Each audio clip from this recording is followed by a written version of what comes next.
আরে ওয়াও, কত সুন্দর এংরি বার্ড। আরে কেন তো কাঁঠালও রাখা রয়েছে, কেউ না দেখতে আমি এংরি বার্ডের চোখ দুইটা কেটে খেয়ে নি।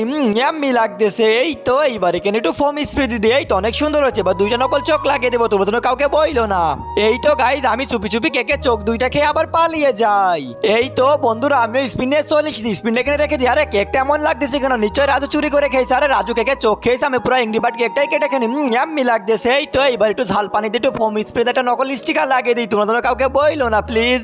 এই রাজু রাজু চলো স্পিন করি। চুমন্ত চু, আমি স্পিন পেয়েছি, আমি স্পিন করে। আরে না, এটা তো কাঁঠালে পড়লো। রাজু না দেখতে ঘুরে এংরি বার্ড কেকে করে দিয়ে। এই রাজু, এই দেখো এটাই কেকে পড়লো। এই কেকটাতে চকলেট তৈরি করো। ঠিক আছে চম্পা দাও, আজকে এই কেকটাতে অনেক সুন্দর একটা চকলেট তৈরি করবো, যেটা খেয়ে তোমরা সবাই একেবারে অবাক হয়ে যাবে। এই তো অনেক সুন্দর হচ্ছে। আমি চকলেটটি তৈরি করতে করতে গাইস, তোমরা যদি হিন্দু হয়ে থাকো তাহলে ভিডিওতে একটি লাইক করে দাও, আর যদি মুসলিম হয়ে থাকো তাহলে ভিডিওতে একটি লাইক করে চ্যানেলটিকে সাবস্ক্রাইব করে দাও। আর হ্যাঁ, কমেন্ট বক্সে এই ইমোজিটা কমেন্ট করো, তাহলে বুঝবো তোমরা অনেক বেশি চকলেট পছন্দ করো।